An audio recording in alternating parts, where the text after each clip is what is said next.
You're listening to the Pelicans postgame report on the PRO Media Network for all things Pelicans. Perfect. Fly Pelican, fly Pelican, fly Pelican. And I tell them that birds of a feather flock together. Fly down, I'm a Pelican forever. Pelican forever. Ain't gon' lie, I feel flyer than I ever been. We stay ballin', this New Orleans, I'm a Pelican. It's going down in the nest, wild, wild west. Come in town and you best show us some respect.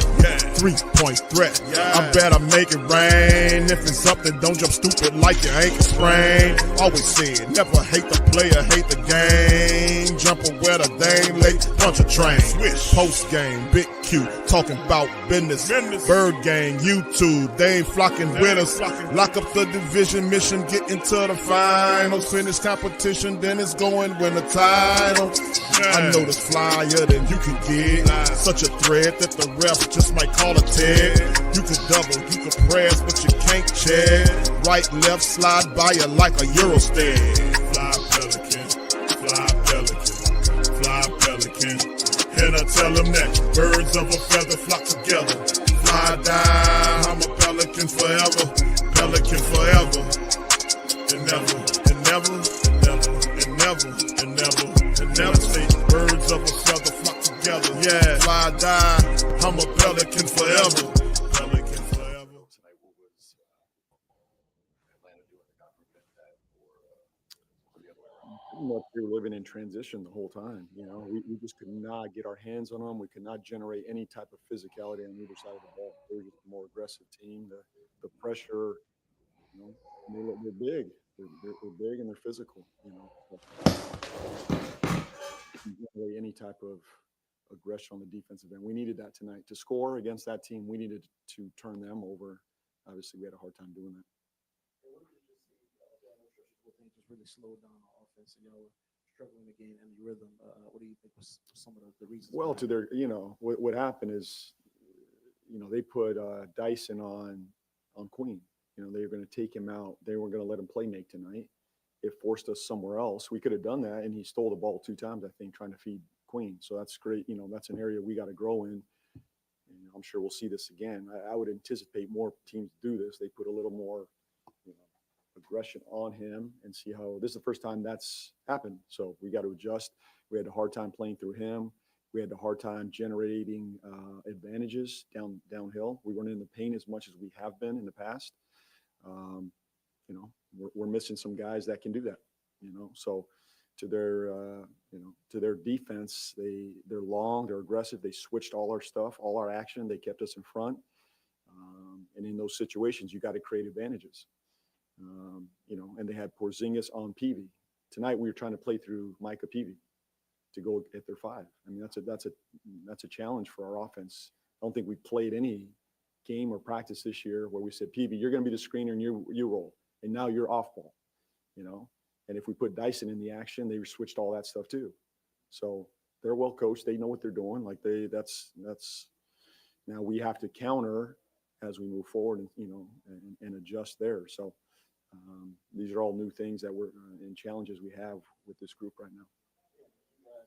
Continue to feature DQ, and he continues to put up these numbers. How much do you think both you and him have to kind of anticipate those change-ups, teams throw at him in different coverages and different, you know, styles of defenders as they kind of learn more about him and how to try to defend him? That's the growth in this league. You're not going to trick this league forever. They're going to throw different things at you, different size, different lineups, different coverages. And, you know, we had success doing that last night with him. And, you know, tonight was a little tougher.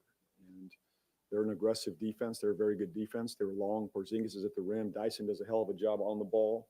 They all swarm to the ball. They're big. They're aggressive. We were missing our one, you know, cheat code that can get downhill and go play. I think they had all their cheat codes tonight. I don't know their whole full roster, but I think they had all their cheat codes tonight, you know, and now, but these are moments for our young guys to grow. We started 3 rookies tonight, and we were without 3 of our top, you know, our 3 top paid players in this, you know, on this roster. That's no excuse. This is a moment to grow. And we had some moments today where I thought we could have been better. Absolutely could have been better. And we should have taken more advantage of that. So the biggest thing for me was the transition defense. and the lack of ball movement in general. When you guys are at a talent deficit missing these key players, are you ever tempted to just kind of ditch the traditional game plan and introduce more variance by taking just a ton of threes to kind of make up the talent? Yeah. I think the math equation does help that. You run the risk of just taking bad shots in general. Is that the habit you want to create? Is it more about building the right habits or trying to win the math equation? And my opinion is when you have a young team, the habits trump all that. And, although we'll continue to push the 3 ball, we know we need to close the gap, as we said in the math equation. We still have to play the right way and try to generate and play through our system and build a system and build an identity versus just, trying to win the math game. So we'll keep plugging on it. As I said, the ball movement's got to continue to be a focus of ours and finding higher quality shots in general. Going back to PV for a second, you guys did end up winning his minutes in 27 PVs. Yeah, and the goal plus one of those minutes. Do you feel like you were able to adjust well enough on the fly, even though Atlanta's defensive coverage was trying to exploit that a little bit? Well, we learned something, right? Every time he's not been in that position before. I don't think we've scripted that all year. I don't think we've done that one time in practice. I think we've had one practice since we've been together. It definitely wasn't PV. You're the main anchor to go play pick and roll and off ball. So hopefully he learned something tonight as well. That's the part of growing a young team is having these moments of exploring and, adjusting and having to make plays. So hopefully he grew tonight. And he's played well. I think PV's helped us. The last, I'd say it's probably like 3 games. I think PV's had a real impact in the games. And I saw that again tonight. You mentioned you're missing all your playmakers, right? Top 3 pace players. Would you like to see more from Jeremiah? I know you don't want to push all the buttons, but it seems like during some of the parts of the games, he's really aggressive. Then you kind of don't see him for a while. Are you just kind of basically let him grow at his own pace, or what's the thought behind that? He's one of those guys that can generate some for us, right? He's quick enough. He's downhill. He's in the paint.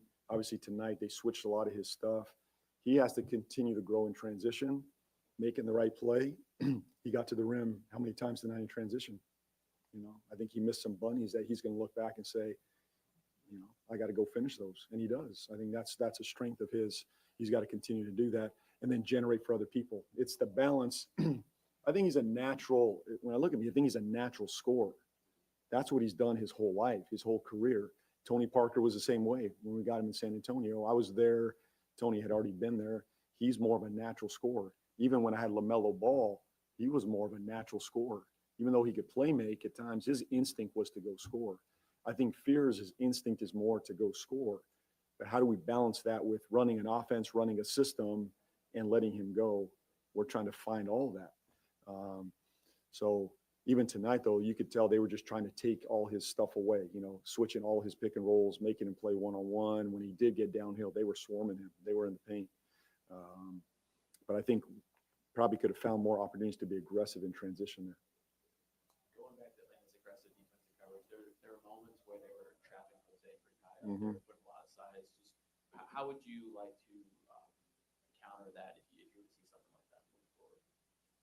The natural counter is just to get it to the big guy and play off of that, and he tried to do that I think a couple of times, and we just, it's something that we probably got to go back and work on, just being trapped, being aggressive in the blitz, because if you can get the ball out of the blitz, hopefully you're playing, 4-on-3 on the backside, right? So again, that's another, I don't think we see that a whole lot. Jose doesn't get blitzed a whole lot in general, but when we do see that, those bigs have to be ready to make plays. And especially when you have 2 bigs, our spacing tonight obviously was a little bit different because of the personnel. But we just got to get the ball to that pocket and go play from there. Advantage basketball.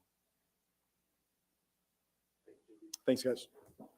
All right. Shout out to the fam. Let me give y'all a shout out. Shout out to the flock. The realest in the game, man, because it's because of you guys is the reason why we up in this thing. So shout out to you guys. Big QDC in PPR recap. Pelicans beat down by Hawks 115-98. Fam, listen, and it's nothing going on the basketball floor in terms of what I'm looking at. I'm looking at other sports right now, just to be honest with you, fam. It's kind of crazy what we've been seeing, man. But man, I was looking at boxing, man. Devin Haney beat Brian Norman Jr. I was watching that Bam Rodriguez. Y'all know I'm a boxing guy, first and foremost, but a lot of good boxing happened, man. David Benavidez, one of my favorite fighters, is also fighting tonight against Anthony Yard. We'll have the recap on all this stuff on tomorrow on Ring Kings Boxing, man. So shout out to you guys. Appreciate y'all for being in the stream. Hit the like button, pals. Can't get right. That's right, fam. Brother Castro, he's like, man, I ain't even mad. What's up, Stace? Shout out to Stacy, Tech Blitz, Jaden, Slim, Jacob. What's happening, fam? Molly Malls in this thing. Big Sean, Wayne. What's happening, brother? How you doing? I just want to get everybody. What's up, Aaron? Shout out to you, man. Appreciate y'all. Hoffa, Steph. What's up, Jessica? Shout out to Jessica as well. TFP, what's happening, fam? Appreciate y'all for spending y'all valuable time with us talking about this team, man. And much love to all of the fam just listening and chilling out. All right, yeah, Sean says the Saints will beat the Falcons tomorrow. And they were in there. I heard them in there saying ATL and all that kind of stuff. It'd have been cool for the Saints to get a win and the Pelicans to get a win on the same weekend, but we just can't seem to get right. Pelicans beat down by Hawks. We lose 9 straight games, fam. I think it's 3 straight contests since we fought. I mean, I forgot how many times we've since Willie Green was fired, fam. How many games have we played since Willie Green was fired? Like 3 games? I forget. Y'all remind me how many games has it been since we fired Willie Green? Yeah. All right, Pro. What's that? Pro HD says throw the whole as the whole city away at this point. Nah, man, we're not gonna throw the whole city away right now, fam. But the losing is definitely tied to the leadership group, no doubt about it. So it's just where we are right now, fam. We are stuck in that maze right now where we just watching our team. They're 1-8 at home, man. And another, I ain't gonna say lackluster performance, but that Roman quarter, fam. Remember they talked about we got to pay attention to the third quarter. The third quarter, the phantom quarter, became the second quarter. I told y'all about this roaming phantom quarter that pops up. Is it one quarter? They were saying it's the third quarter. Then it was the first quarter. Tonight it was the second quarter. They were outscored by 14 points in that second quarter. So the Hawks are well coached. Quinn Snyder is a hell of a coach, man. We know Quinn was the man when he was with Utah, handling business when he left there and picked up and, became Atlanta. We know it was a matter of time before he kind of straightened things out because it's a coach, a really intelligent coach that knows what he's doing. And Atlanta's good, man. A lot of their wins are coming on the road. Like they're 8-3 on the road. And, it's tough to win on the road in the NBA. And it is what it is. So shout out to you guys. We got DC. Shout out to you, brother. Are you there? What's up, brother Jan? Shout out to you, man. Good to see you as well, man. Appreciate y'all for being in the screen. Okay, 0-5. It's been 5 games. Okay, Sean. Okay, five games since Willie Green has been gone, and we're 0-5 since that time frame. And I don't know what to think, man.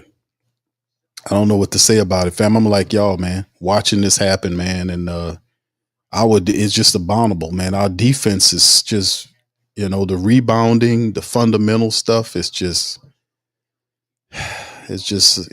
not there. I mean, I just don't get it, man. I really don't get it, man. This team is not prepared on any level with Willie Green there. And I hear what Coach Borrego saying. Trust me, I do. I like Coach Borrego, but Coach Borrego working with a lot of young players here. But man, Coach Borrego's been here for 3 years now, 4 years. I won't say 3 years. Since he's been here. We know a lot of the personnel guys are up and down, but the consistency is jarring, man. We don't have no identity all this time. We still flim-flam around with not knowing how to play defense. I just don't understand what they be practicing. I don't understand, they're practicing in between these games. I mean, even you could consider with us losing like we lost tonight. I mean, I'm gonna call it practice. I'm gonna just do we talking practice. It got to be counting for something. Hell, I mean, this is actually for developing players and teams that can't get right. This is the practice. This is live game reps. This is the best type of shit you can get.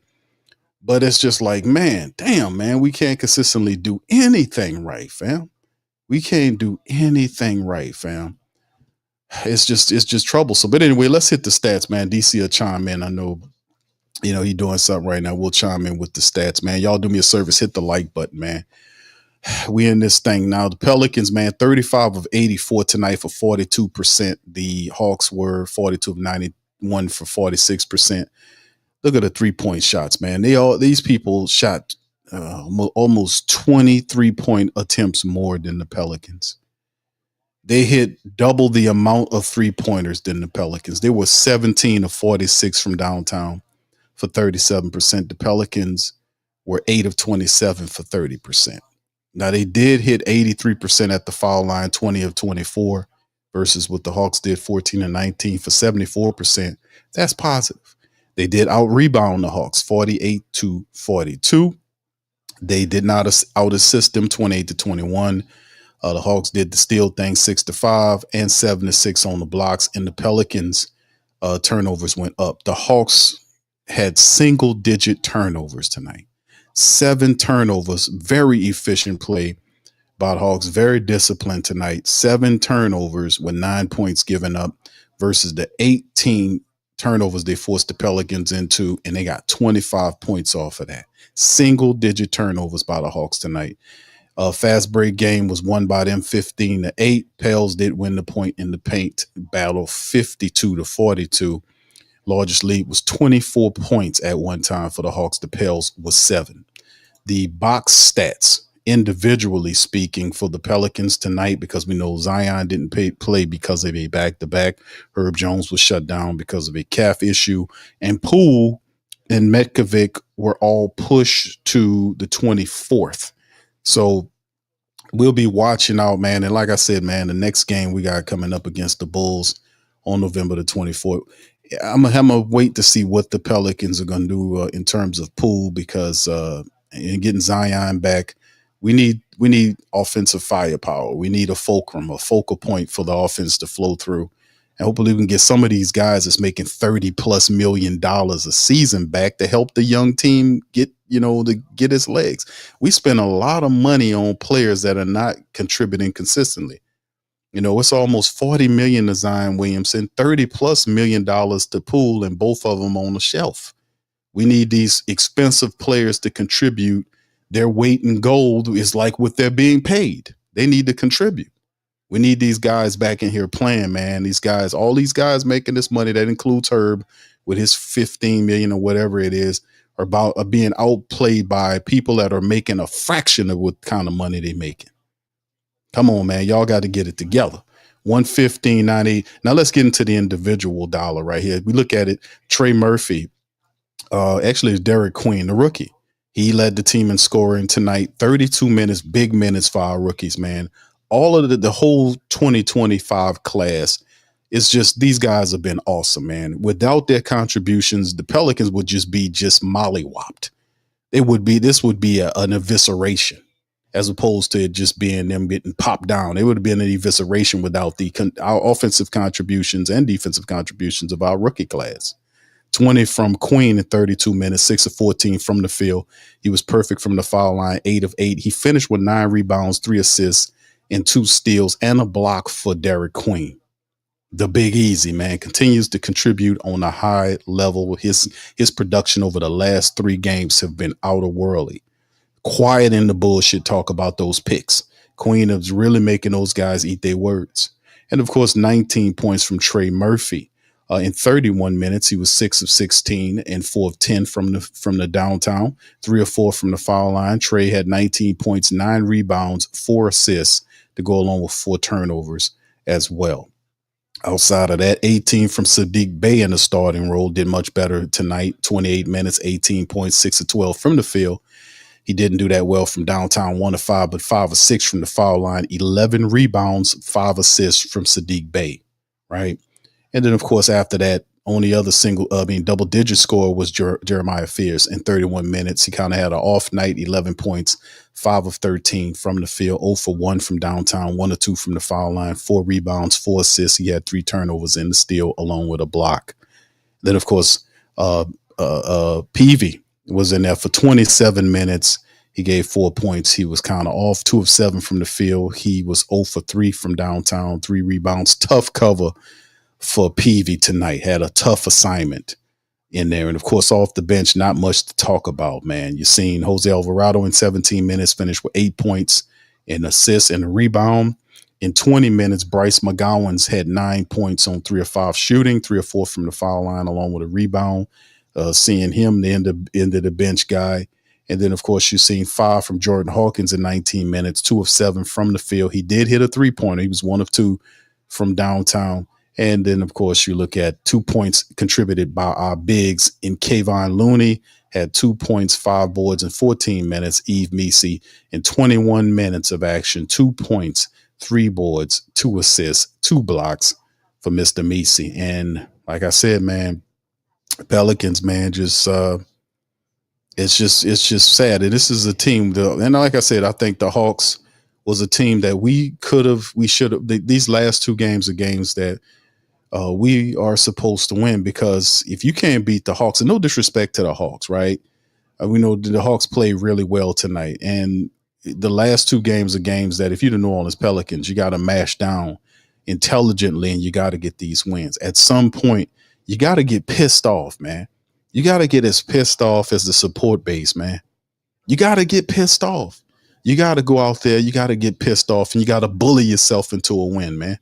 You got to go out there and out physical these teams. You got to outthink these teams, man. You got to outplay them from whistle to whistle, and not sit there and lose concentration in quarters. You got to dig in. You're on a 9-game losing streak. This is ridiculous, man. You're 1-8 at home on a 9-game losing streak. You have to have some pride and some guts and get up off your ass and fight out of this and get a win. You got to win. The Hawks tonight, man, top guy was Porzingis, almost like this dude was in the prime of his career sometime, kind of way. 29 points in 33 minutes of action, 7 rebounds, 4 assists for Porzingis. He did his thing. 18 from Jalen Johnson with 11 rebounds. He almost had a triple-double against the Pelicans. 18 points, 11 boards, and 9 assists with a block and plus 20 on that plus-minus situation. 14 from Dyson Daniels with 8 rebounds and 4 assists in the matchup, too. And Dyson only had 1 turnover. NAW had 11 points, 2 former Pelicans. Zachary Richer, or whatever you pronounce his name, 8 points in 23 minutes, not much there. And you can see the guy, what's his name? Vit, can't pronounce his last name. Foreign player off the bench in 27 minutes, lit the Pelicans' ass up from the 3-point line with 21 points, 7 of 10 shooting. There's always one guy that the Pelicans can't cover who gets the benefit of wide open jump shots every night. And it's similar to the roaming bullshit quarter we have to do when we get let down. We have a double-digit dip quarter unless we lose by 12 or 14 points in the quarter. It's as consistent as having that one player that we always seem to allow to hit these 3-pointers and spark their bench. And it happened again. So it's, I don't know what to say, man, about this team. I don't know what to say about this team and what they need to do. DC, are you there, man? I don't know if they might be having tech issues. So we're going to keep it moving, though. All right. But anyway, fam, let me hear what y'all say before we kind of move on, man, and jump into the matchup against the Bulls. The Bulls coming off a beat down that they had against the Miami Heat to beat them badly, 143-107. And they pissed off, too. They're looking to kind of get back on the winning side of things. In Chicago, and Josh Giddey's been playing out of world. He's been playing really well. A lot of their players are supposed to be coming back in this game. Isaac Okoro and Pat Williams and a few of these guys supposed to be coming back for the 24th. No word on what's going on. They got Herb, Jordan Poole, Carlo Mikovic, and Zion all supposed to be coming back against Chicago. on the 24th. We know Zion is supposed to make it back. He just didn't play on the back-to-backs, which I think that's asinine, fam. I think that's really silly.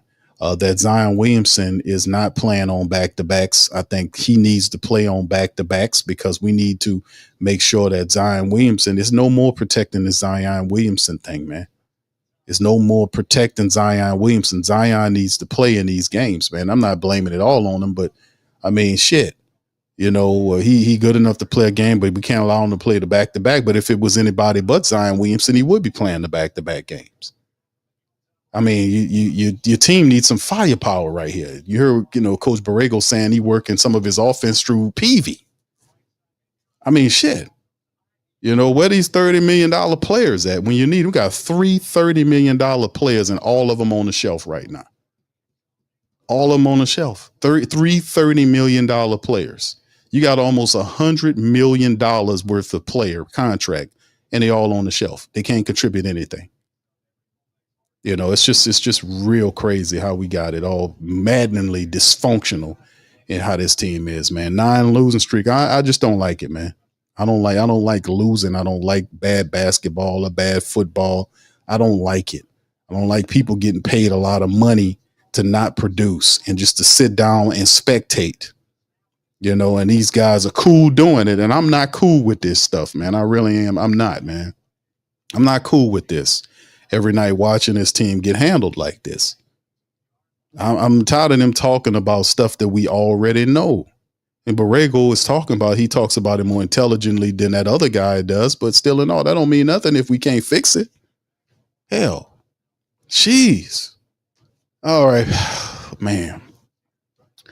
I apologize, fam. I'm just tired of this shit. Aren't y'all tired? Put one in the chat, man, if y'all tired as I am, bro. I'm tired of watching this stuff.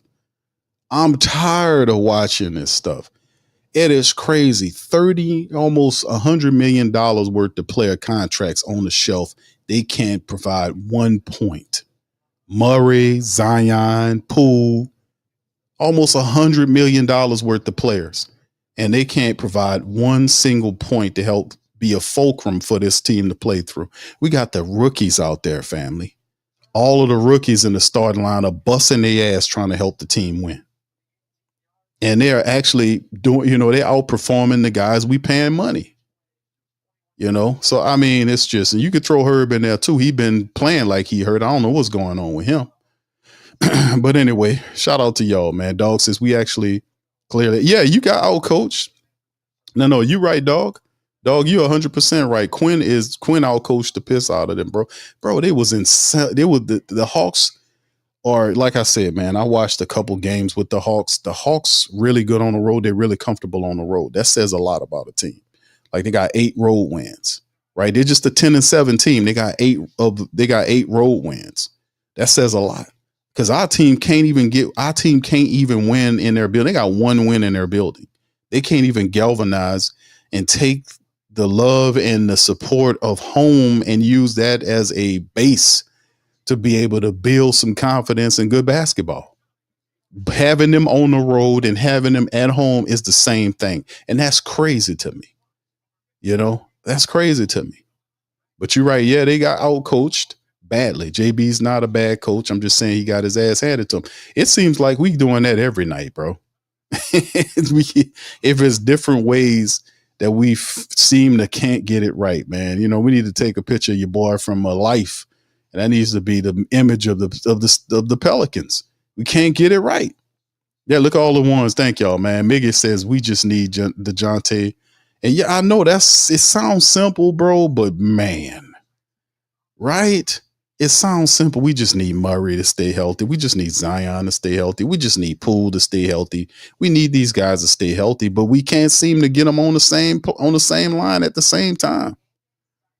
Right? Getting them healthy and into the lineup is one thing, and getting them to play together is a whole nother thing. So it's just one after the other. And this whole season just been thrown off because we took so long to get rid of Willie. Willie should have been gone into the offseason. We would have had a new coach building the system. We would actually be headed towards something as opposed to a season in which obviously it appears like they just don't know how to play any basketball. Not any worthwhile basketball. This is bad. This is so. I don't care how they make it sound on them basketball broadcasts. I know if you Antonio Daniels, you be like, damn. I know that brother is a student of the game. Really great breakdowner and explainer of how things go on the court. And I know he got to be sad. I'm sitting up here watching this stuff to myself and said, damn, man.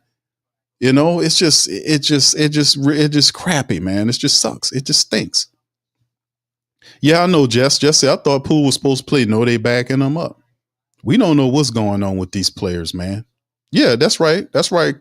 Kelvin Ellis says, yeah, that's the same shit. Yes, you're right. Same shit. Yeah, Devil's Advocate says, love this as Spurs. Yeah, and you must be a friend of Tasha and Big Sean, huh? That's what you come over here to gloat and shit. Yeah, you know what? I know you feeling good about yourself, and you know y'all, you know what, fam, y'all deserve it. As a Spurs contingent, y'all deserve it, bro, because y'all were at the same. Actually, y'all started. I think y'all started later than we did. Indeed, y'all did. Y'all started later than we did. Y'all were bad. Y'all had a sick ass coach. Y'all coach retired. They named a new coach. They made trades to get Foxy and other people. They were able to mysteriously, on I would say, a corrupt ass lottery draft, y'all were able to some kind of miraculous way land Wemby. That was a corrupt ass draft, just like this last one was a bullshit lottery selection. When your boy gets shipped to LA, Luka gets shipped to LA, and then all of a sudden Dallas ends up with the first round draft pick. Man, that shit is fake as anything. If the feds won't look at something, go look at that bullshit lottery the NBA running. It's a fake ass lottery, and y'all know it. Dallas ends up with the pick for Cup to replace Doncic, and that wasn't. People like, come on, man. That's obviously y'all obviously tampering with shit, dog. Come on, bro. You know what I'm saying? But in the end, regardless if you get the pick or not, you still put pieces around the man where y'all were able to be, competitive, which is still ahead of what the Pelicans could do because your owner has sense and our owner does not have any sense. She don't have no sense. She don't know anything. She just interior decorates. Her office is very pretty, but the team stinks. But she'll hug you to death and all this and meet you outside the game. But we losing our ass off. We don't need hugs, ma'am. Keep your hugs. We don't need hugs. All right. Anyway, shout out to y'all. Shaw says, "Q, take that hate out your voice, bro. I'm giving you credit, brother. I'm giving you. I said y'all did a wonderful job on y'all rebuild. You know, it sound a little aggressive, but I'm giving you some love."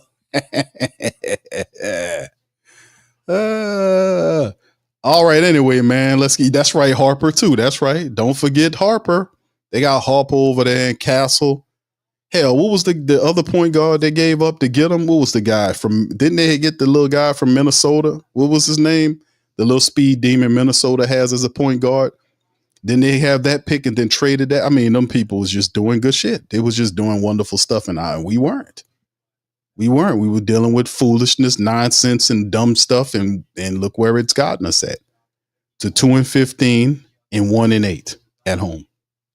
So Nola J says, why Joe Dumars trade all our picks to get what you got, brother? He traded the extra pick to get Derik Queen. I'm pretty sure you happy you got Derik Queen and Jeremiah Fierce for the future. But I don't think it's so much of that we need to be concerned about. We need to get the guys that we paying a lot of money to play and help the youngsters. I can't blame Derik Queen pick to get Derik Queen. I can't complain about that, fam. Derik Queen is everything. He's worth that extra pick. I'm gonna just keep it all the way funky with you. The guy, the kid's good. He's gonna be really good for us in the future and something we can build around. So is Fierce. These young players, this draft with PV included, this was a very solid draft for Joe Dumars. So I'm gonna give him some respect on that. The other side of it is getting Poole and Zion and Herb and all these other guys to play, get on the floor and earn their money, bro. That's the other side of this thing, right? All right, so anyway, let's kind of move on to the next thing, man, to the next talking point right here. Chicago's up next, fam. Like I said, Chicago just got beat the crap out of them by the Heat. They're going to look for some get back. They're 8-7 and 3-5 on the road. They come into the Smoothie King Center on November 24th, which will be Monday. So the Monday 7 p.m. tip off time, Pelicans back at it. For the first time, they're taking on the Bulls. They'll see them again late December. Matter of fact, the last day or New Year's Eve, they'll take on the Bulls in Chi-Town. So it's 2 meetings here. And like I said it for the last 2 games that the Pelicans should have had wins against these last 2 teams and shoulda, woulda, coulda, because it just don't happen. The Mavericks beat the Pels. And then the Hawks beat the Pels. And these are 2 teams that fought the Pelicans tooth and nail. Or the Hawks just outcoached them and played them. The Mavericks just pressed on them and wanted it more. So we have to figure out a way to get wins against teams that have not totally figured it out. You know what I'm saying? These teams still are trying to figure this stuff out. Dallas, before that game, they're 5-12 now, but these are the type of teams you need to get wins on. We cannot sit up here and just keep failing and falling. And now we on a 9-game losing streak and we talking about not having enough practice, brother. And Borrego got to the mic and talked about practice. We know we not practicing with this guy and that guy. Brother, you all getting practice. Coach Borrego, you getting plenty of practice. Since you took over the team 5 games ago, you might not be actually in what you would call a practice environment, but these people running around on the court with the lights on and the referees blowing whistles is as good to practice as you're going to get. You got to get these guys lined up. You got to get them right. And in this matchup, my only question is, I know Zion will be back for this game, but I don't know the status of Jordan Poole. They keep pushing this timeline back even further.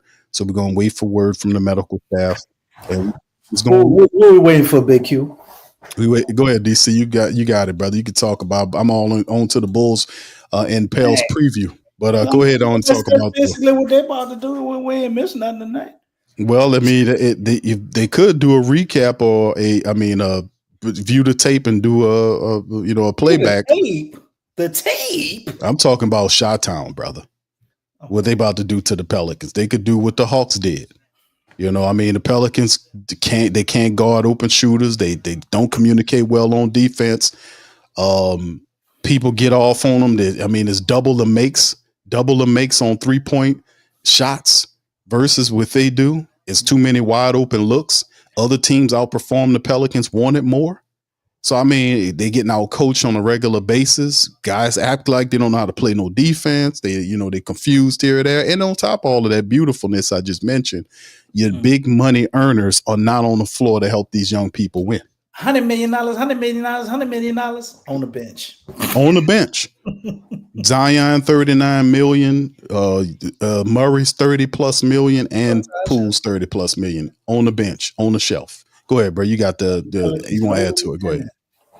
Yeah, man. This just was just another horrible display tonight. The Pels were handicapped though. You got Zion not playing, Herb having back spasms and all of that. Carlos still not back.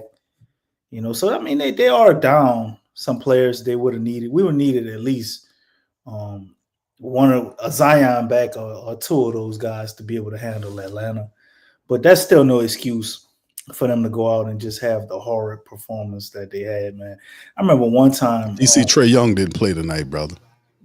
Johnson played. He almost had a triple-double, but Porzingis was killing. Johnson has really been, their best player going back to last season at points. I guess you can make the argument for Trey, but just what he does defensively as well as offensively, just all around player, man. So they had their guy, and Kristaps Porzingis, man, torched us for 29. That's crazy, but it's the Pels, man. What did Akunwaye get Q? Because I know he was gonna come back. Did he ball out tonight? 3.6 boards. No, actually they got him listed as he didn't play on here. Who you? You said Onyeka. Onyeka. Nah, left ankle injury out.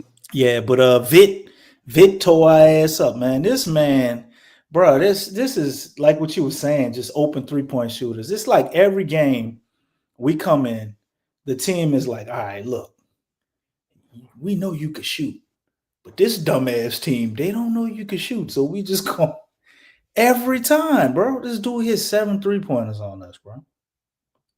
Single-handedly just destroyed them from the end of the second and third quarter. And they put this big emphasis on handling the third, right? And they go out and they shit the bed again in the third and the second quarter. So not only did they have a floating quarter, Q, they just dropped a whole nother quarter on top of the floating quarter. But That's terrible, bro. Terrible. No adjustments were made tonight. It's just like nobody showed up. Maybe the back-to-back was too much for them. I don't know. I thought we was a pro team, watch, man. We're not a pro team. You know who's a pro? Saddiq Bey is a pro. Even Trey Murphy. I say Trey Murphy is a pro. Queen trying to be a pro. Jeremiah Fears, he may put his hat to be a pro. Everybody else, man, they just on the team. I wouldn't say we just don't have that passion, that fight, that pride, man. Because I mean, it's okay. It's really not, because we 2-15 now, so it's not okay to lose. But I mean, like, you undermanned and you go out there and you give it your all, and you just it was a game and it got away from you or whatever. But they never really stood a chance, man. After the first quarter, like they never really stood a chance. What they were doing in the first quarter, good coach went out there, adjusted, made some adjustments, and they came in and took over from the second quarter on the rest of the game. Ball game was over. Middle of the second quarter, man. Like, you just don't have a chance. And I remember one time looking at I'm like, God damn, we missing a lot of shots. I wonder what we are.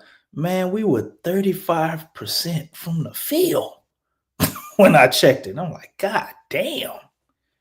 35% from the field, not the 3-point line, the field. I'm like, man, you know what I'm saying? It's rough when you just can't make shots. I know Borrego wants them to shoot more 3-pointers. And I get it. If you can't make threes in the league you're in the day, man, it's very hard to win. And we just really cannot make threes. I like PV getting a chance or getting a shot, to try to do his thing tonight. But, he can't make threes. And they were just leaving him open. It's like the same thing we complain about with Herb. You see the same thing with PV. Saddiq Bey, he's a good enough shooter to where they won't just leave him open, but he 1 for 5 tonight. Trey was 4 for 10. Okay, that's kind of respectable. And that's it. You got a couple of threes from Jose, but Jose looked horrible tonight as well, even though he hit them couple of threes. We don't have nobody to make shots. And we got Jordan Hawkins, our 2-point specialist, missing 2-pointers tonight. You know what I'm saying? Like, They come on, DC. The man hit a 3-pointer tonight, bro. He did hit a 3. He hit 1 3, Q. He only took 2, but he took he took 7 shots. 2 of them were 3-pointers. Q. He's a 2-point specialist. Come on, man. Dude's supposed to be a mean 3-point shooter who can't hit the broadside of a barn, dog. You got Yves Misi getting 21 minutes. He give you 3 rebounds and 2 points. Like, James Borrego definitely he lost the coaching fight tonight. But, the guys didn't show up as well, man. They just, kind of floated through the game. Maybe they were pissed or let down as a team that Zion didn't play, because I really don't get it. At this point, I understand they worrying about his hamstring injury and all of this shit. Man, we 2-14. Fuck all. Let him play. I've said that. I don't know what's going on with that. If he get hurt, so what? So what? Let him play. He making $39 million. Stop holding his hand. Let him play. The team is 2-15. Let him play, bro. Somebody else, apparently. The more you let hear him play memes and stuff, man, I start to wonder, like, man, is this farm team shit for real? Maybe we just a farm team. We just get people good and then we ship them off somewhere else to win championships and shit. Because the thing with Zion is it don't make any sense. We just saw him play last night. Nothing happened. Now, if they come out Monday and then they steal his it's like, oh God. No, I just think if they don't let him play on after coming back healthy, they're not going to play him. I thought we were turning them loose. We wasn't worrying about That's the back. I Ain't thought that that what we too. told? That's what I thought too. Who are we preserving him for? I don't know. If you keep going like this, like he's not gonna be here next year. So you just gonna keep him in bubble wrap for the next team? I said, let him go, let him play. Stop holding them back on these back-to-backs. The team is 2-15. Let him play. Let him play. We need whatever he can bring. We need him to get galvanized and get a chemistry with this team. We don't have time like that. They done wasted all of the time. They done wasted everything. You cannot keep shelving him and sitting him down. Let this man play. Make it $39 million. And plus, this year is when you're going to find out whether or not you want to keep him for next year. Let him play and let the truth be known. Stop holding them back. Let them play. If these guys could practice and play, let them play. Do not have any restrictions on them. The team needs the firepower that the 21 points that he brings to the game. They need that. They need the scoring. I just really find it really interesting. We have all this money and all these players, and the guys that's making a fraction of what these guys are making are out there producing. That to me is really crazy. Let Zion Williamson play. No more damn back-to-back restrictions. Let him play. Jan, shout out to you, Jan. Jan got it. He says, even our big players look tiny compared to other lineups. I think he says some of our woes is that this team is anemic and has difficulty with physicality. Thank you, brother. Appreciate you. Thank you very much. That's a word, bro. Bringing me back to this. That's church. That's church. That's church. I was thinking it, but I ain't say it, man. You said it. That's church. He's absolutely right, man. Because even the guys we got that are tall, they're not wide enough. You know what I'm saying? So it's like you got dudes with some height, but they're just not strong enough. And then you look at somebody like Jordan Hawkins, man. I think he should do a parasite cleanse or something, man. He might have a tapeworm, bro. Like, did he gain a pound since he became a pro? He looked the same way. A couple of games ago, DC, I was thinking that, bro. Remember, y'all put one in the chat if y'all remember this play. I think it was 2 games ago. Jordan Hawkins got the ball and charged toward the hoop. He got met at the hoop and the ball got knocked out of his hand. Like he got handled at the rim. Like he didn't get the ball up toward the iron enough. Don't worry, Q. That happened tonight. I'm just saying. Jalen Johnson made him look like a little boy. He called himself, bro, I ain't never seen somebody try to dunk on somebody and they not aware that the person even there. It's like he just thought Jalen Johnson wasn't going. Man, the dude just took the ball out of his hand, bro. Yeah, he not strong, bro. Ridiculous, man. It's his third year. In his third year that he's been here, and he still looks like a college player. Yeah. I mean, you might be right. He might have a tapeworm, bro, because he damn sure ain't get stronger, bro. He looked the same way. Micah Peavy came in as a rookie, bro. Just he looked like 2 Jordan Hawkins. A rookie. Right. Yeah. Jose been the same size, you know what I'm saying? Like Trey, he looked like he got bigger last year, and then this year he came in, he looks the exact same size as last year.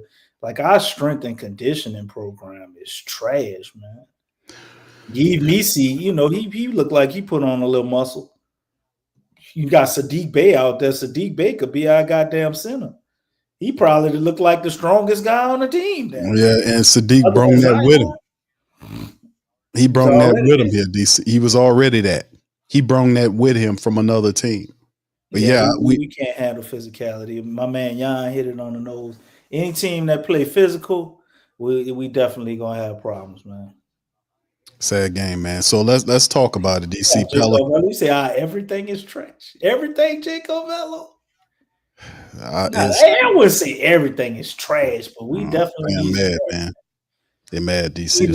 We need an injection of talent or injection of injury proofness or something. We need some intelligence. Is what we need. We need When to we perfectly healthy, I'm like, okay, we can do something. But man, as soon as 2 or 3 key people get hurt, man, it's a wrap. Like you can't beat nobody.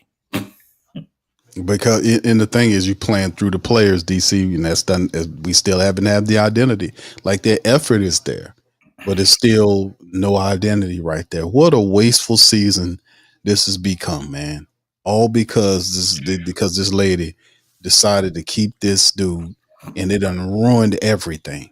It done totally ruined it. A whole nother year of foolishness from Gail Benson and the They still Pelicans. going. I still think they're gonna go for a trade at some point. Q. I You don't think got they're to. gonna sit on their hands and just let this be a 21-61 season, which I don't think they sad enough to be as bad as they were last year.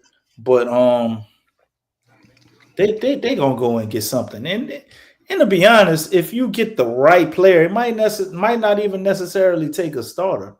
If you get the right player or two, maybe they get a couple of players, and you inject that into this lineup, man, you maybe could have something. But man, it's like they go from getting you excited and wanting to tune in to just being tough to look at from game to game. Man, shit is crazy.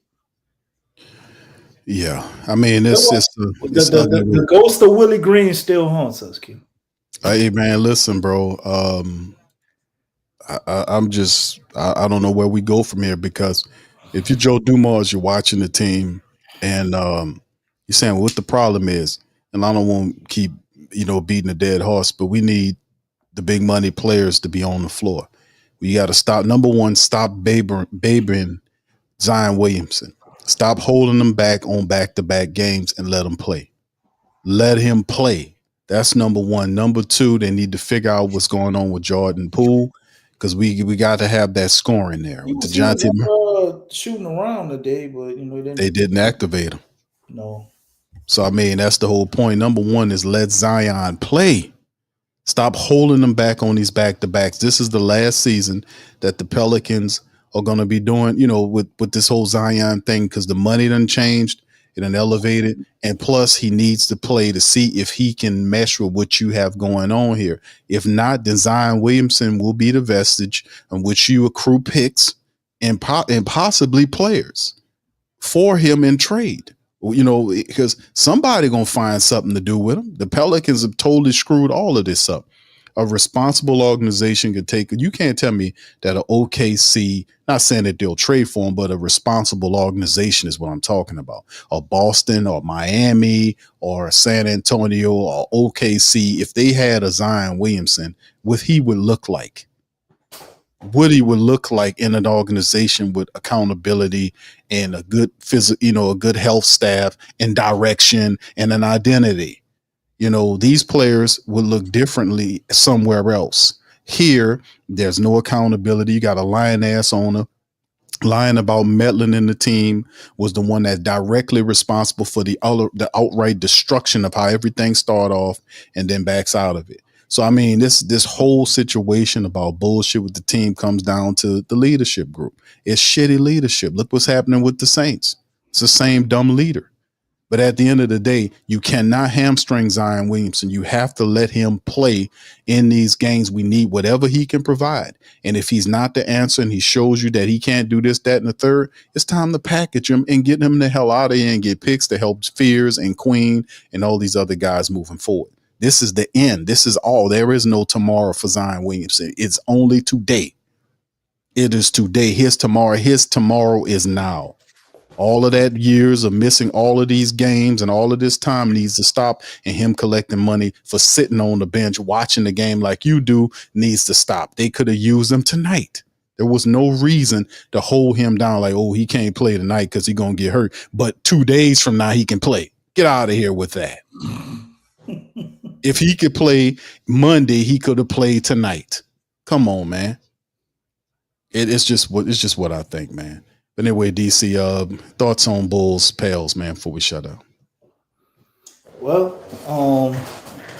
the matchup indicator actually got this one a close one. Q, is this the best ranking that we got? DC, don't ask me for how to pick them, bro. Because I was 0-2 the last two. I said that they should have won against who was the other team? We lost to so many losses. I can't keep count. I know we just lost to They're gonna beat the to Bulls, man. They're gonna beat the Bulls. They have to.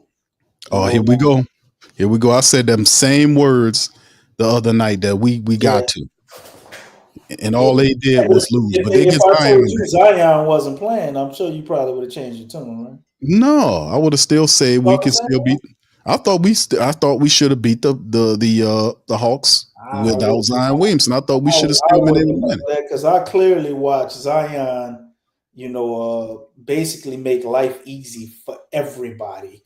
And Well, then DC. you hear everybody saying, "Oh, we need to trade Zion and just make Derik Queen the face of it."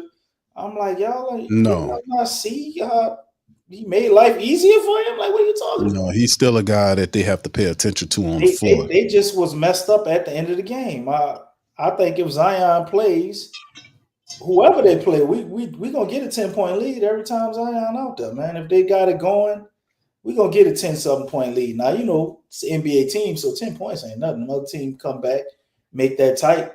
But going down the stretch, they got to show me something to show me they can win close games. That's my concern. Well, I DC. think with Zion out there, we can compete against pretty much all your level 2 teams and below. If Zion level 1 team, Zion dang enough. DC, listen, if Zion Williamson runs at Najee Marshall and jumps at the 3-point shot to smack it, Najee wouldn't have had to hit that 3-pointer on him. He literally was walking up to him and actually stopped for, kind of paused a little bit in the step.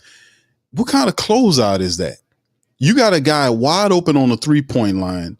You don't run at him. You walk up to him with your hand up and you don't even lift your big ass up to jump at the ball. But the guy can jump. He's an extremely good jumper. But he walks up to Najee Marshall with his hand up. He don't even jump to block the shot or something to deter him. Najee straight away 3-pointer, lined up, hits it in his face. He walking up to him. And this is the shot that helped them win the game.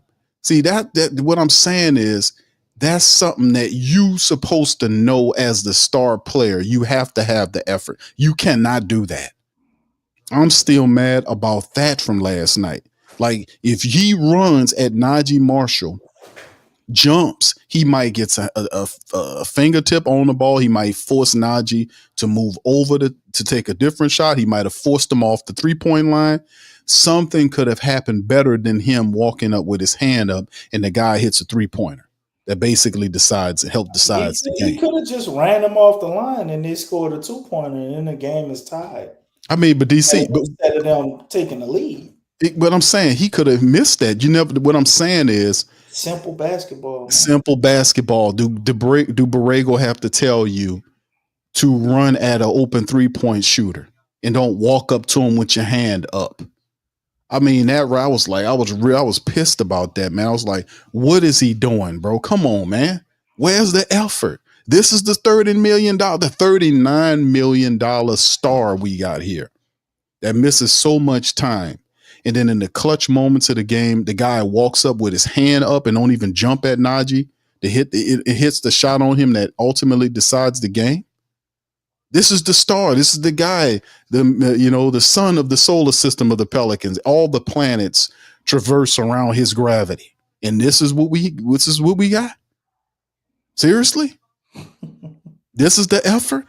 It's no wonder this team is a 2-win team right now. That type of effort is not going to win your ass nothing, but we'll cash a check at the end of the game. So some criticism of Zion Williamson is warranted, but that lazy, nasty, sorry ass defensive closeout that he did against Najee Marshall was pathetic, man. That was pathetic. That's why I'm for the destruction of this bullshit thinking that the Pelicans have about benching this guy or these back-to-back games. He needs to play every game. He needs to play at least 30 minutes of a game. He needs to be in practice. All this stuff needs to happen. I'm tired of the softness that this team represent. I'm sick of it. The team is not going to go anywhere until the guys that make the money start performing. It's just not. Like we said, I'm gonna say it again, DC. Zion makes $30 million this year. Murray makes $30+ million. Poole makes $30 million. That's over $90 million of contract between 3 players, and not one of them had 1 point tonight. They're all on the shelf. They can't help you do nothing. That has to change. Zion has to see the floor, man. He has to be in there. No more holding this guy back no more.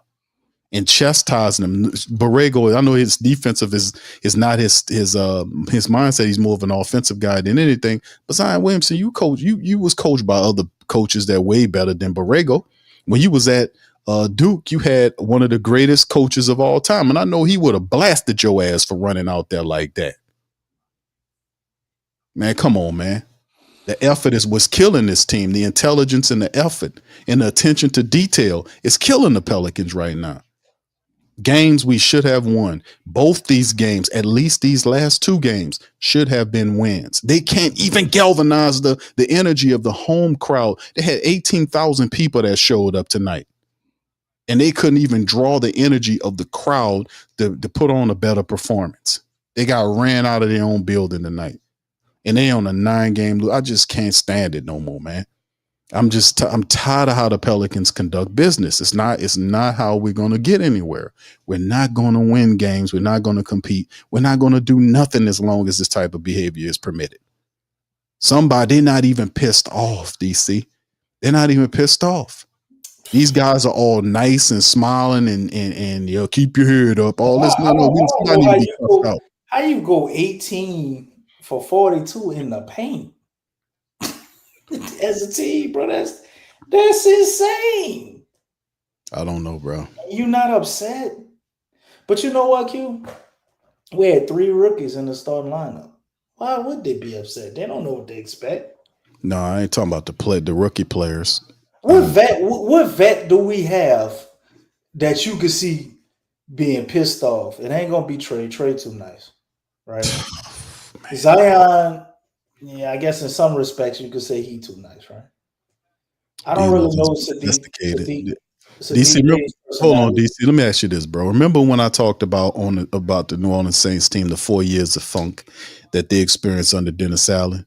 How he basically chopped their balls off and basically domesticated them, where they were just losers that were just collecting checks. And then nobody was cussing at each other. They wasn't holding player-only meetings and this type of stuff. This is the same type of environment. We've never had a players-only meeting before or after Willie Green. I mean, have we ever had a players-only meeting with Pelicans? I've never heard of such a thing. Nope. The only one that could. Maybe the 2019 year when you had J.J. Redick and them here, I think maybe they did. Maybe they did when J.J. Redick was here. Sad, bro. We just don't, man, people come here just to collect a check, man, and, you know, get their numbers good and collect a check and then go on to where they really want to go. That's what we've become. And that's a culture that, you know, Miss Benson is full hands on deck in creating. Everybody has to be happy and friends and get along. Man, where the fighters at? Where are the people? Najee Marshall pulled that last night with Fears. You know, where are the people on our team that would do something like that to the other team? At Dallas, in New York. Like we don't have the temperament right now. And I'm not saying they can't get it. We got a lot of young guys on the team, so maybe it can be brought out of somebody. Derik Queen looked like he might be a guy like that, you know, but we're missing just some ingredients to this team, man, for them to give a fuck.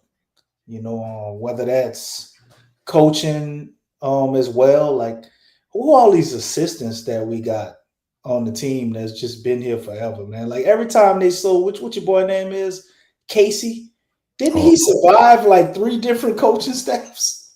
Like, why is he still here? We got to. Wasn't he here with Alvin Gentry? Or am I tripping?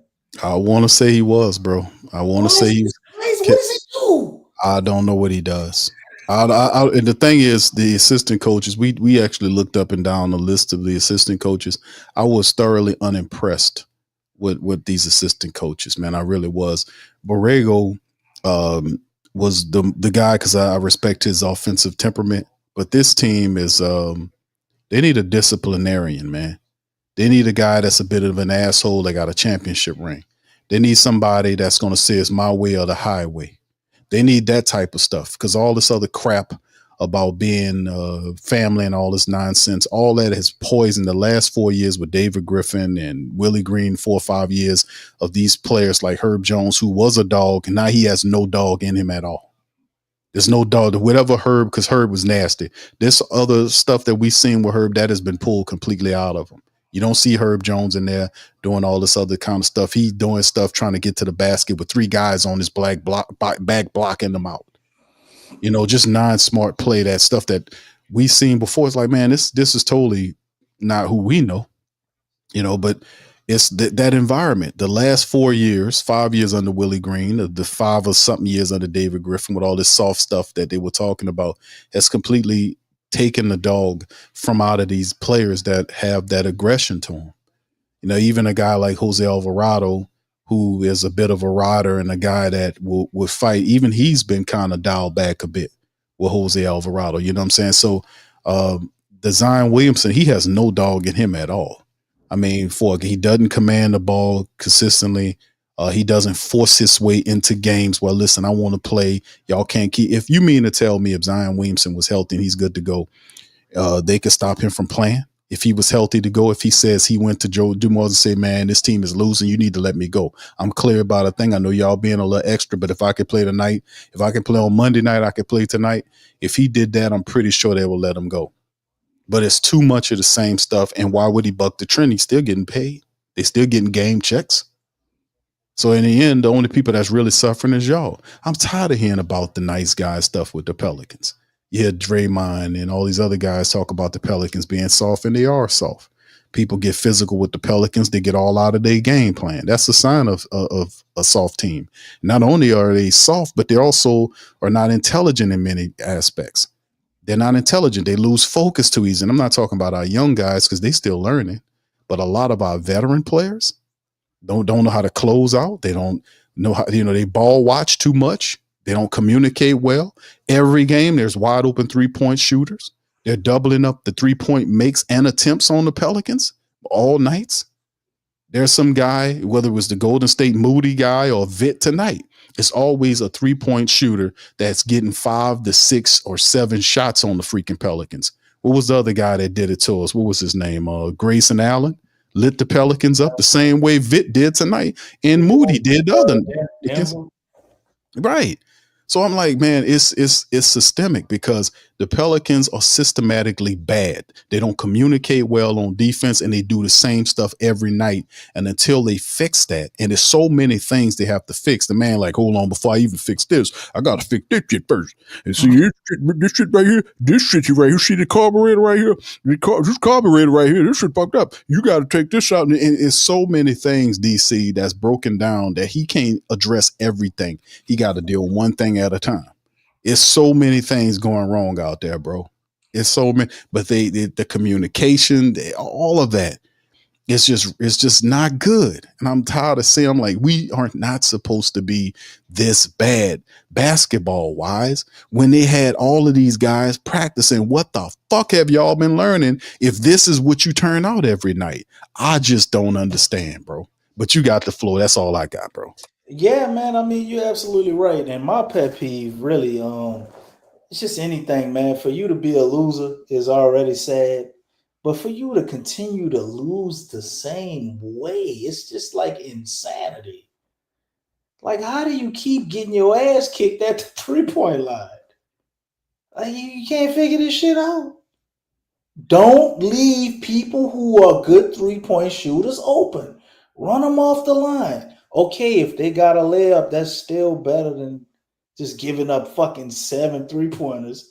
After the first 3, like you didn't catch on. You know, I watched one possession where the dude made like 3 threes in a row. So my thing is, how do you see yourself losing like that? You go over that and you just continue to go down the same road.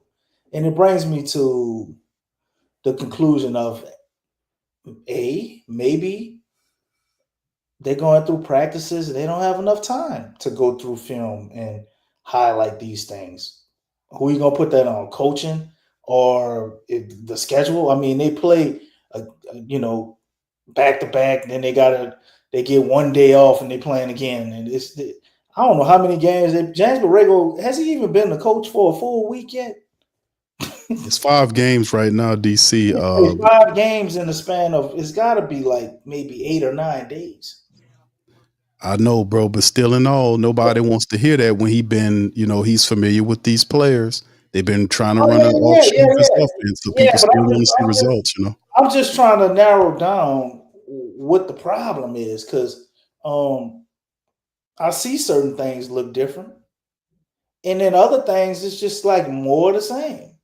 Do the players really not care? Or they just don't understand? Is he telling them and they still don't get it?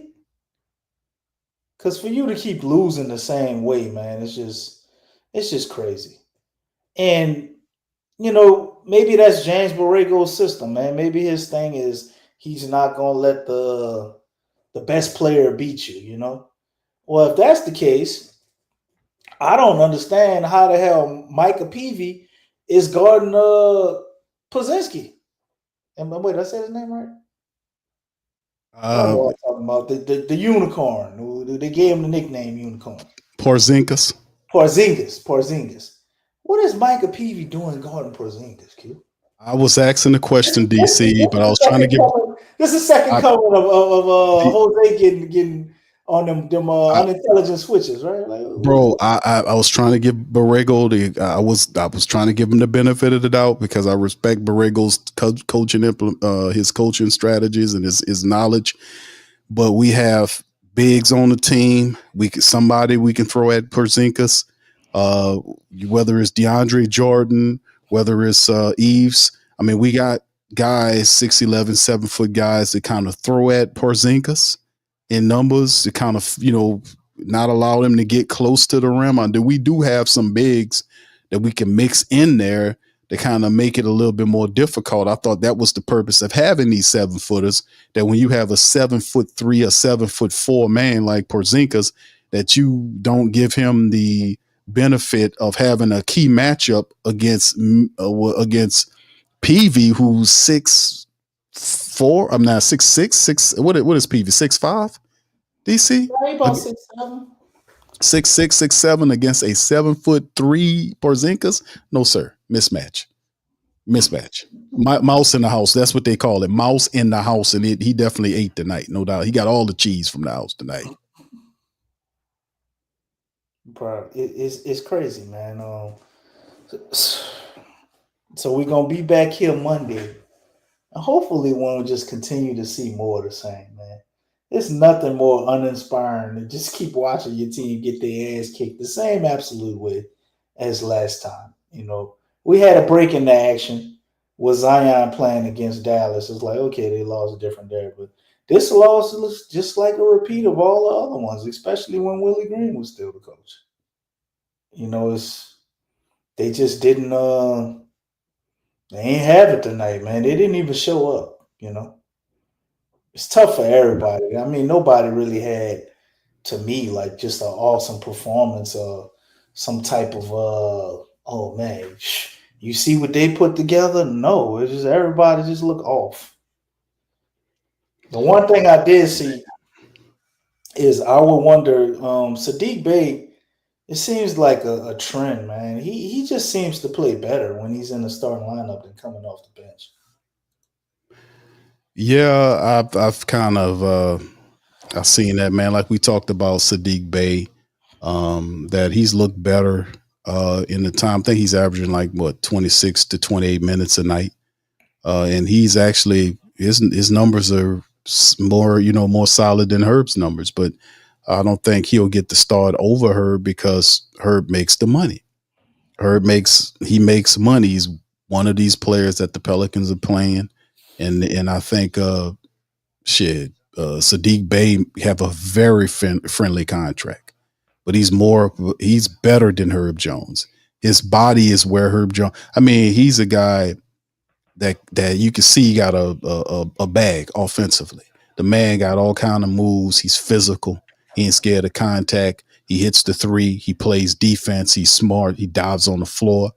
He sees the floor well. He's a complete player. He's better than Herb. Herb still needs to get stronger and bigger. Like, you know, if Herb had that type of physique, then, you know, that'll be a next level. But Herb still need to me, get a little stronger, more, you know. But Sadiq Bey is definitely outplaying Herb. I don't think they'll start him over Herb as long as Herb's healthy, because Herb make that paper. You know, he getting paid. So that kind of secures you a spot to a degree. So it is simply is what it is, man. So anyway, shout out to you guys for being in the stream, man. Another loss. In the Pelicans are now losers of 9 in a row. But I hope you guys got a little steam out. I know I got some steam out, man. I was watching some boxing tonight, man. I showed y'all some of the highlights of Devin Haney.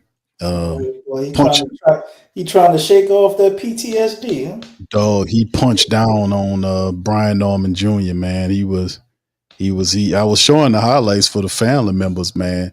Who probably, because this was, to me, the fight that I really wanted to see the most, because Devin Haney, you don't What just about Benavidez? What happened with him? Benavidez, I turned away from. He was winning, and I'm gonna have to check on it to see what was going on. Way early, though. I think that fight started at 3 in the afternoon. I was like, damn. Nah, that fight it was going on not too long ago. Oh, it's still on? I think it's all. Let me check, man. My screen They had a big event though, because I think it started at like 3. They might have had a lot. No, they had the lower fight card that was going on at the time. Yeah, but he TKO'd Yard. So I mean, yeah, he TKO'd Yard, and Benavidez, man, he says he's going up to cruiserweight to fight Gilberto Ramirez. He wants Zerto. So he's going to try to take on Roberto. He's trying to climb up there to go get Gilberto Ramirez for a cruiserweight. So yeah, he couldn't get Canelo, because Canelo and Crawford are in talks to have the rematch. Canelo said, "quote, he gonna kill him." So you got to, and word of the wise to you, Canelo, you got to hit him to kill him, brother. So I don't think you're gonna be able to do that, sir. I think you need to just chill. All right. So anyway, with that being said, man, we had to kind of move it to the boxing side of things, because at least we got some fight somewhere, right? That's something. All right. Yeah. Slim says, Q, will you get back to boxing? Yeah, I've been doing some reports and all that kind of stuff, but absolutely, man, they got some real good fights coming up. Jake Paul is actually fighting Anthony Joshua. That's a fight that's happening in December. I think that's going to be a good fight. He finally stopped fighting people that's over the hill, and he's fighting a guy that still can hurt him, because Anthony Joshua is actually still he's still fighting professionally. He hadn't fought since he lost to Alexander. Was it Usyk that beat him the last time, or Dubois? I forget, man, but he hadn't fought since 2020. I think it was Usyk. It was Dubois. Dubois beat him. You sure? Yeah, I want to say it was Dynamite Dubois that beat him. Yeah, it was Dubois. Dynamite Dubois knocked him out several times. I want to say it was him. But yeah, it's going to be interesting, man. Tech Bliss says Jake going to get. Yeah, Jake Paul's going to get his ass whooped. Man, we keep saying that, man. Y'all gonna realize Jake is the great white hope, man. Bro, listen. What makes the fight intriguing is the fact that he's a YouTuber, man. He shouldn't even be fighting. But it's a fight. It's a fight for real, though. That's the bottom line. It's a real fight. It counts. It's a real fight. It's not nothing that, it's like no exhibition and all this kind of stuff. I believe it ain't rigged when I see it. Well, that you shall see it, because at the same time, Mike Tyson got a bigger payday for taking a dive than if he would have won the fight. Yeah, but it was an exhibition. Tyson's retired. All these other fighters that he fought were guys that either they were retired or over the hill. Anthony Joshua is none of that thing. He's still actually competing professionally. And he would not. It will take a crushing blow to his legacy if he allows a YouTuber to beat him. So he has every incentive to stomp down on Jake Paul. That's why I applaud Jake Paul for this fight. You start how you finish, man. And Jake Paul started with these scammy ass, rigged ass fights. I don't see any reason to believe that this is any different. Okay. Anthony Joshua, If he has this integrity and love for the sport, like you're saying, maybe. But man, I think he just like the rest of y'all that collecting the bag, man. I don't think so, DC. We gonna see. He make more money than Jake Paul. I could be wrong, but I ain't going against it till I see it because all his fights to me look that way. So okay, all right, it won't gonna be any different. I understand that. All right, so with that being said, man, that's a little basketball on boxing talk, man. Hopefully, y'all have a really good night. We shall return on Monday night. Pelicans Bulls line up in the Smoothie King Center. Can the Pels break the 9-game losing streak? Zion returns. Maybe Poole returns. Maybe this is supposed to be a win. I ain't calling it, man. Well, they need to step up and perform, man. They need to handle their business, man. I'm tired of this. All right, y'all hit the like buttons, hit the subscribe buttons, man, and listen. I'm gonna see y'all. Me and DC will see y'all on the next one. Much love, peace. Go Pels. We out. You're listening to the Pelicans postgame report on the PRO Media Network for all things Pelicans. Perfect. Fly Pelicans. Fly Pelicans. It should have gone earlier, but I want to see And I that tell again him because that. he hasn't. Fly down. I'm a Pelicans forever. Yeah, ain't gon' lie, I feel flyer than I ever been. We stay ballin', this New Orleans, I'm a Pelican. Going down in the nest, wild, wild west. Coming to town and you best show us some respect. 3-point threat, I better make it rain. If it's something, don't jump stupid like your ankle sprain. Always said, never hate the player, hate the game. Jumping where the dame late, punch a train. Post game, Big Q, talking about business. Bird gang, YouTube. They ain't flocking with us. Lock up the division mission, get into the finals. Finish competition, then it's going win the title. I know this flyer than you can get. Such a threat that the refs just might call a tag.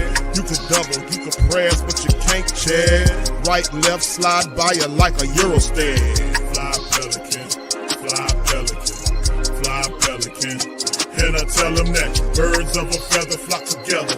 Fly down, I'm a Pelican forever, Pelican forever, and never, and never, and never, and never, and never, and never. Say birds of a feather flock together. Yeah, fly down, I'm a Pelican forever, Pelican forever.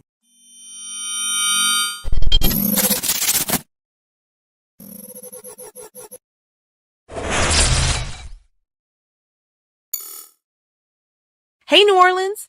Whether you're catching up on Saints news at Jackson Square, checking Pelicans scores in the Garden District, or staying updated on LSU while grabbing coffee in the French Quarter, there's one place that keeps you connected to everything that matters in our city. From Bourbon Street to the Superdome, from Preservation Hall to the Riverfront, New Orleanians are staying in the know with thewhodatdaily.com. Your daily source for Saints, Pelicans, LSU, and all the sports, music, and culture that makes our city special. At work downtown, at a game in the Dome, or just relaxing by the Mississippi, wherever life takes you in the Big Easy, you can stay connected. Because when you're from New Orleans, you don't just live here. You stay in the NO. That's stay in the know. Visit thewhodatdaily.com and never miss what matters most to Who Dat Nation.